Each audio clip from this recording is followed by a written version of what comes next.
back in Sault Ste. Marie. It's a little bit rainy, but that's okay. It's a beautiful town, and I'm glad to be back. I'm glad to be back to talk particularly about the pressures that Sault Ste. Marie is facing when it comes to long-term care. We know that after 15 years of Liberal government, actually before I do that, I want to make sure I recognize and acknowledge our candidate for the riding of Sault Ste. Marie, Michelle McLeavy-Kennedy, right?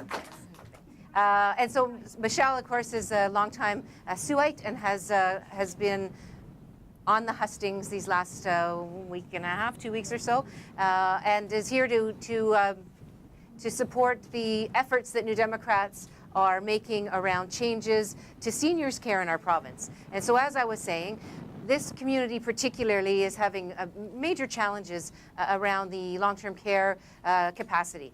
We have seen 15 years of Liberal government where the problems continue to be swept under the carpet, where family members continue to have worries about placing their loved ones in long-term care, knowing that they're not getting the supports and services that they need at home anymore, and with a waiting list that's reaching 600. I think there's 587 people currently on the waiting list in this particular community in this Lynn area. Both the Lynn, the Northeast Lynn, and the Sault Area Hospital have been sounding the alarm bells about the need for more long-term care beds.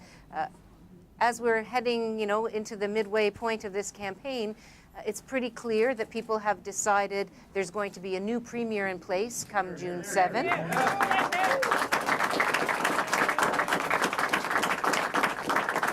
And that choice then is between Doug Ford and me. And what I can tell you is that's a pretty stark choice when it comes to the needs of the people of Sault Ste. Marie. And I want to talk a little bit about the difference that you would see with Mr. Ford and with me. With Mr. Ford, you will see more cuts to services and more privatization. He's very clearly said that he will cut $6 million out of the operations of our province. What does that mean in terms of frontline staff in long-term care? What does that mean in terms of nurses and PSWs? He's also said he will leave no stone unturned in his hunt to privatize more of our public services. We know what that looks like. What that looks like is fewer long-term care beds, but what it also looks like is people having to pay perhaps to get quicker service through private providers. That's not the right answer for Sault Ste. Marie, and it's not the right answer for Ontario.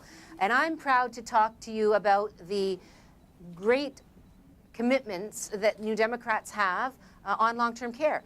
This community particularly will see before 2021 the increase of about 600 beds through the NDP's long-term care plan. Particular community, and we will see then by the 10-year period, 2028, 40,000 new long-term care beds for our province.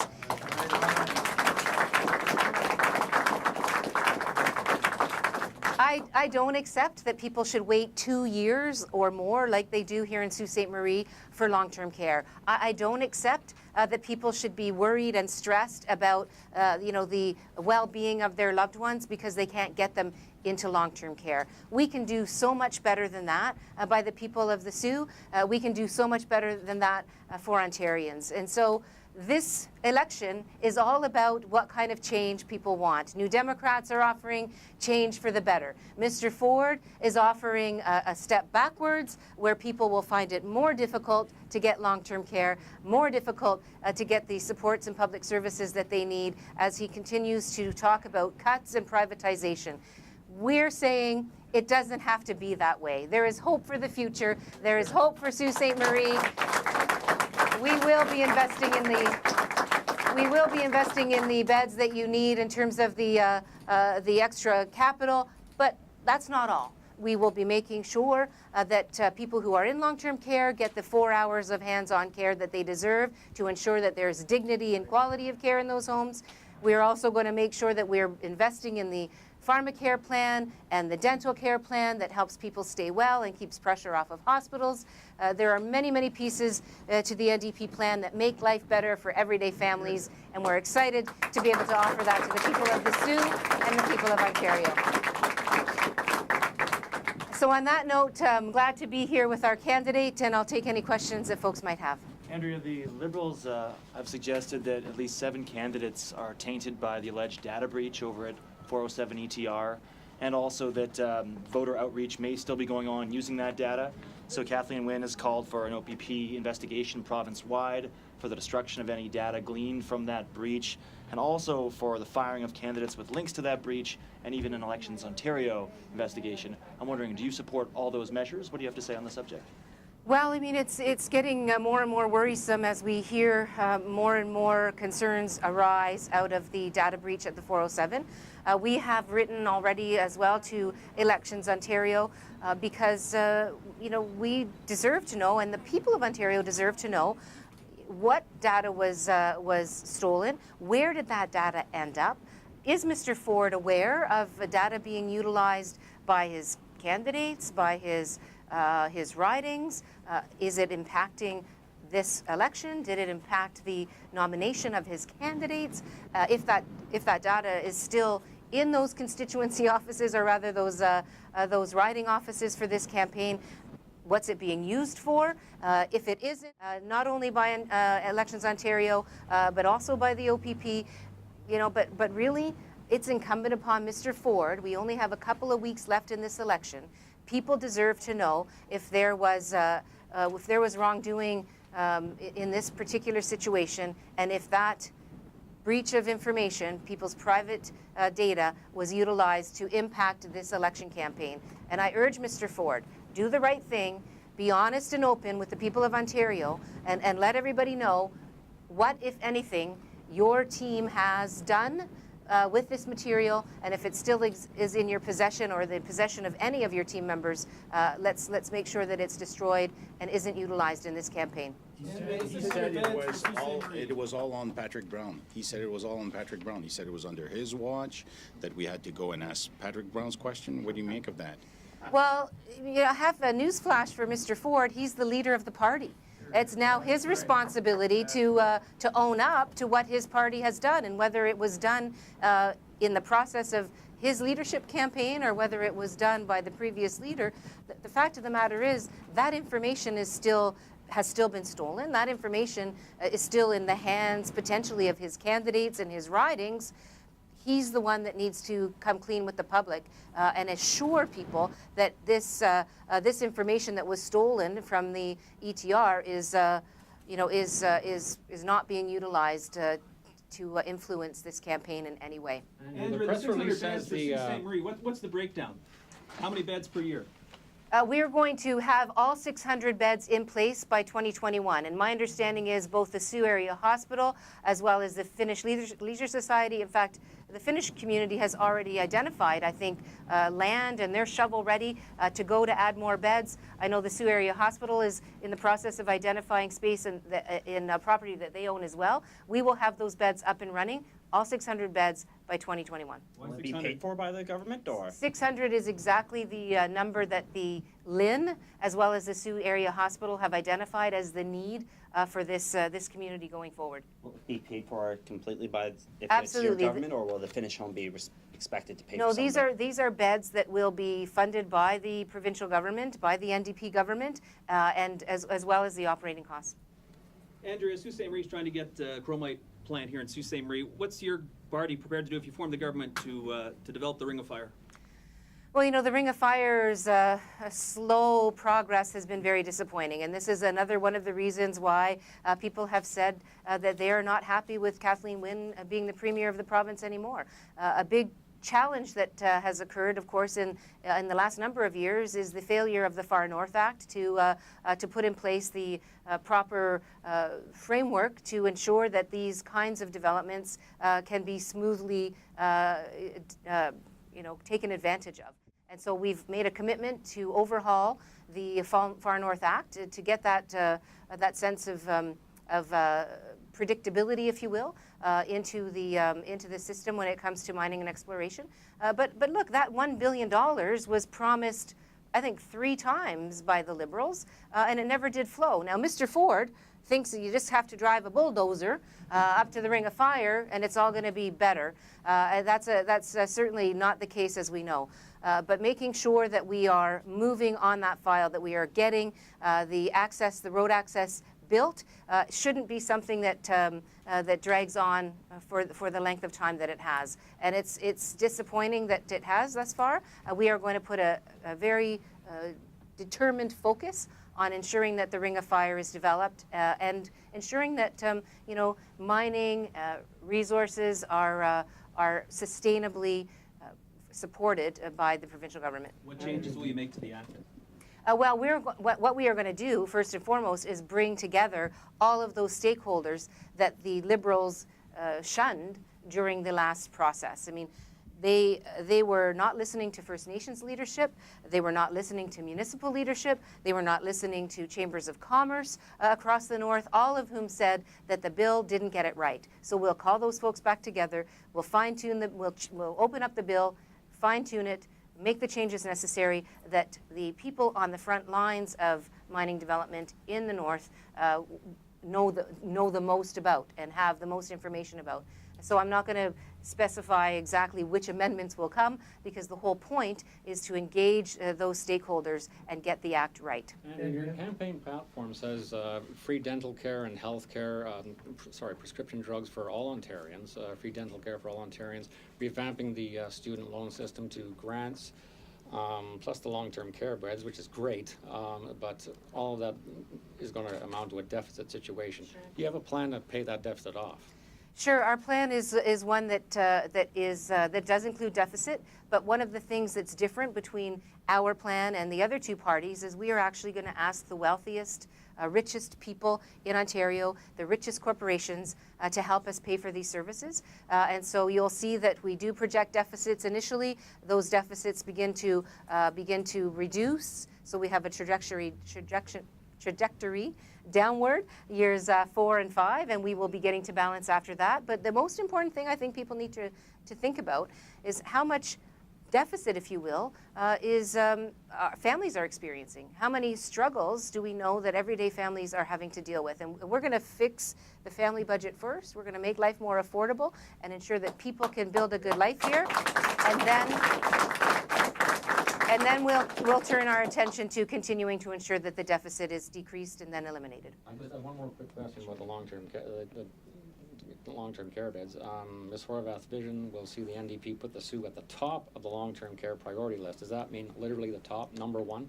Well, it does, and the reason why is a couple-fold. I mean, one is we know that there's a great need here in the Sioux. We know that there's an aging demographic, in fact, that is aging more quickly than the average of Ontario communities, and so the pressure is even greater. And we also know that there are shovel-ready projects that we could ensure the construction happens very quickly. And so if we can get the finished project funded and up and running quickly, and the Sioux Area Hospital next, then by 2021 we'll have these beds in play, and it will not only ensure that people are getting the quality of care that they deserve in the location that's appropriate, but it'll take a lot of stress and pressure off of family members and loved ones. Andrea, back to the 407 stuff. It's what, 19 days, I guess, less than 3 weeks to the election. Not really enough time for an OPP investigation into all this stuff. Where does this leave voters? And does that put more onus on Mr. Ford and the PC party to try a little harder to explain all this instead of saying it's Patrick Brown's fault? No, it's a very good point, and I think the people of Ontario deserve so much better than a passing of the buck to a former leader. Let's face it. I mean, the investigation's important and needs to happen, but Mr. Ford can clear this up for everybody today, and I urge him to do so, because it's completely unfair to have Ontarians go to the polls not knowing whether Mr. Ford's party and his candidates and his activists in the ridings are taking advantage of ill-begotten information, of illegally begotten information that is potentially impacting this campaign. So whether at some point down the road an investigation unveils that this has occurred, nobody should have to wait for that. Nobody should have to go to the polls not knowing what the Conservative Party has done when it comes to this information from the 407. Does that mean that you'd support the firing of any candidates known to have used tainted information or had a professional relationship with Snover Dillon? Well, I mean, I think that this is the exact piece of question, or this is the exact question that Mr. Ford needs to answer to. This is the exact piece of information that voters deserve before they go to the polls. And I would urge Mr. Ford to come clean. I would urge Mr. Ford to do what the people of Ontario deserve, which is to have a leadership candidate, somebody who's running to be the premier of this province, stand up and be kind of honest and upfront about what his candidates and his party have or maybe have not done with that information. Does that information still exist? Is it still sitting in the offices of some of his candidates? If that is the case, then he needs to be upfront about that and show the people of Ontario that you can find some politicians with some integrity. What would you say? What would you say to some who, within his campaign, might pick up on that point about how any sort of investigation would take longer than this election campaign, and therefore the calls that the Liberals and the NDP now are making against Ford are simply a show for the campaign? Well, you know, these kinds of concerns, I think, are legitimate concerns, and people have a right to know. And you know, Mr. Ford has not been very clear about what his candidates may or may not know, or what pieces of information may or may not be in their possession. I think that's pretty basic. I mean, I think it's pretty easy to survey your candidates, the ones that are being implicated in this situation, and ask them straight up. Do you have this information? Have you utilized this information to win a nomination meeting?